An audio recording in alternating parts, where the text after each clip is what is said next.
Welcome to our YouTube channel Bullseye. আপনাকে প্রত্যেককে স্বাগতম। আমরা আজকে আলোচনা করব 15ই জুন বুধবার আমাদের মার্কেট কিভাবে যাবে বা আমরা কিভাবে ট্রেড সেটআপ তৈরি করব। তো সবার প্রথমে আজকে আমরা দেখে নেব যে আমাদের মার্কেটটা আজকে কীরকম গেছে। তো প্রথমে আমরা দেখবো আমাদের ব্যাঙ্ক নিফটি সারাদিনে অলমোস্ট 0.21% মাইনাস গেছে, অর্থাৎ 70 পয়েন্ট। আমাদের নিফটি ফিফটি ইন্ডেক্স সারাদিনে 0.27% মাইনাস গেছে, যেটা কিনা 42 পয়েন্টের মাইনাস। আমাদের এর সেন্সেক্সও তাই 0.29% মাইনাস, 153 পয়েন্ট ডাউন গেছে। প্রথমে আমাদের আজকে ইন্ডেক্সগুলো গ্যাপ ডাউন ওপেন হলেও সারাদিনে দেখবেন আমাদের অলমোস্ট সাইডওয়েজ গেছে। সারাদিনে আমাদের অলমোস্ট সাইডওয়েজ গেছে। প্রথমে গ্যাপ ডাউন দেওয়ার পর কিছুটা রিকভারি করলেও আবার পুনরায় এসে একই জায়গায় ফিরে আসে। এটা আমাদের 5 মিনিটের চার্ট। আমাদের এখান থেকে গ্যাপ ডাউন দেওয়ার পরেও আগের দিনেরটা কিছুটা রিকভারি করার চেষ্টা করতে ব্যর্থ হয় এবং পুনরায় সে একই জায়গায় এসে ক্লোজ দেয়। সো প্রথমে আমরা আলোচনা করব নিফটি ফিফটি ইন্ডেক্স নিয়ে। নিফটি ফিফটি ইন্ডেক্সে আমাদের বুধবারের ট্রেডিং সেট আপ কেমন হবে বা কী কী লেভেল আমরা মেনটেন করব সেটা নিয়ে আলোচনা করব। তো সর্বপ্রথম আমাদের এখানে আছে নিফটি ফিফটি ইন্ডেক্সের একদিনের চার্ট। একদিনের চার্টে আমাদের গতকাল যেটা বলা হয়েছিল যে নিফটি ফিফটি ইন্ডেক্সে আমাদের 15,500 একটা ভাইটাল সাপোর্ট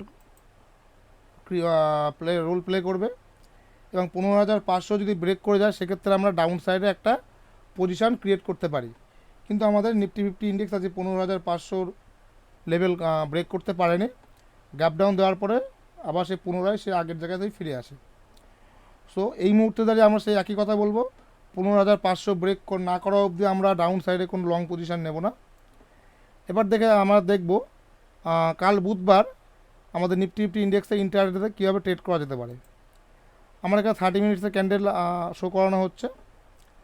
30 মিনিটের ক্যান্ডেলে আজকে আমাদের নিফটির লো গেছে 15,659। আমরা এখান থেকে নিফটির সাপোর্ট আমাদের ডাউন সাইডে সাপোর্ট রয়েছে 15,700। নিফটি আমাদের ক্লোজ হয়েছে 732-এ। ডাউন সাইডে আমাদের সাপোর্ট রয়েছে 15,700-তে। 15,700 ব্রেক করার পরে যদি এর নিচে কিছুক্ষণ সাস্টেইন করে এবং ফার্দার ডাউন যায় সেক্ষেত্রে আমরা সেল সাইডে বা পিই সাইডে এন্ট্রি নেব। আমাদের প্রথম টার্গেট থাকবে আমাদের 15,650, নেক্সট টার্গেট থাকে 15,600। এবং মার্কেটে যদি কোনো বড় নিউজ আসে সেক্ষেত্রে কালকের দিনে আমরা 15,500 লেভেলও ব্রেক করতে দেখতে পারি। এটা গেলো আমাদের ডাউন সাইডে। আপ সাইডে আমাদের লেভেল থাকবে, আমাদের রেজিস্ট্যান্স রয়েছে 15,780, যেটাকে আমরা একটু বাফার করে 15,800 করে নেব। 15,800-র উপরে যদি মার্কেট সাস্টেইন করে যায় সেক্ষেত্রে আমরা বাই সাইডে এন্ট্রি নেব বা সি সাইডে এন্ট্রি নেব। সেক্ষেত্রে আমাদের ফার্স্ট টার্গেট থাকে 15,850, সেকেন্ড টার্গেট থাকে 15,900। আমরা এই লেভেল মেনটেন করে চলবো যতক্ষণ না ডাউন সাইডে নিফটি 15,500 ব্রেক না দিচ্ছে ততক্ষণ আমরা নিফটিতে কোনো লং পজিশান হোল্ড করব না। এবার আসি আমাদের ব্যাঙ্ক নিফটি ইন্ডেক্সের ক্ষেত্রে। ব্যাঙ্ক নিফটি ইন্ডেক্সে আজকে আমাদের ডে টাইম ফ্রেম শো করানো হচ্ছে। ব্যাঙ্ক নিফটি ইন্ডেক্সে আজকে আমাদের লো ছিল 33,123 এবং হাই ছিল 33,618 এবং ঠিক এর মিডিলে ক্লোজ হয়েছে। সো যেটা আমাদের আগের দিন ভিডিওতে ডিসকাস করা হয়েছিল, নিফটি ফিফটির সাপোর্ট রয়েছে আপনাদের 15,200-তে, 33,200-তে। 33,200 ব্রেক করলে 33,000 যদি ব্রেক করে যায় সেক্ষেত্রে ফার্দার ফল।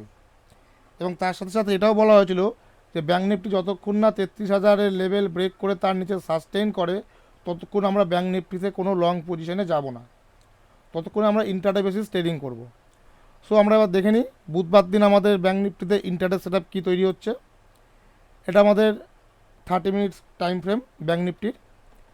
ব্যাঙ্ক নিফটি 30 মিনিট টাইম ফ্রেমের নিচের সাইডে আমাদের সাপোর্ট রয়েছে 33,200-তে এবং উপর সাইডে আমাদের রেজিস্ট্যান্স রয়েছে 33,400-তে। প্রথমে আমরা সাপোর্টের দিকে আসি। যদি 33,200 ব্রেক করে দিয়ে নিচে মার্কেট কিছুক্ষণ সাস্টেইন করে এবং ফার্দার ডাউনফলের লক্ষণ দেখা যায় সেক্ষেত্রে আমরা সেল সাইডে বা পি সাইডে এন্ট্রি নেব। আমাদের প্রথম টার্গেট থাকবে 33,100, সেকেন্ড টার্গেট থাকবে 33,000। যদি 33,000 ব্রেক করে দেয় সে একই কথা বলবো, 33,000 ব্রেক করে দিয়ে যদি মার্কেট সাস্টেইন করে সেক্ষেত্রে আমরা ডাউন সাইডে লং পজিশান ক্রিয়েট করব। আপ সাইডে আমাদের লেভেল রয়েছে 33,400। 33,400 লেভেল ব্রেক করে যদি এর উপর সাস্টেইন করে সেক্ষেত্রে আমাদের নেক্সট টার্গেট থাকবে 33,500 এবং ফার্দার টার্গেট থাকবে আমাদের 33,600। এই মুহূর্তে ওয়ার্ল্ড মার্কেটে যে পজিশানে আছে আমাদের,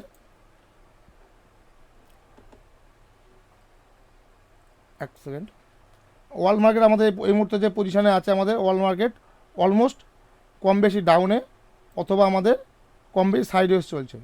সেক্ষেত্রে আমাদের টার্গেট থাকবে এভরি সেল অন রাইজ, যতবার মার্কেট রাইজ করবে ততবারই আমরা সেল করব, ঠিক আছে। এবং আমরা লং পজিশন তখনই ক্রিয়েট করব যখন মার্কেট 33,000 ব্রেক করবে। এবার আসে আমাদের বুধবারে ইন্ট্রাডে স্টকের জন্য। বুধবারে আমাদের স্টকে যদি ইন্ট্রাডে করতে হয় তার জন্য কোন স্টকটা আমাদের বেছে নেওয়া উচিত। সো প্রথমে আমরা আসবো উইপ্রোতে। উইপ্রো আমাদের এখানে ডেইলি টাইম ফ্রেমে শো করানো হচ্ছে। উইপ্রো আজকেও আমাদের 52 উইক লো টাচ করেছে, টাচ করে উপরে উঠে গেছে। দেখুন আমাদের এখান থেকে একটা প্যাটার্ন তৈরি হয়েছে উইপ্রোতে। এটা আমাদের সাপোর্ট ছিল, আজকে সাপোর্ট ব্রেক করেছে, ব্রেক করে আবার সাপোর্টের উপরেই ক্লোজ দিয়েছে।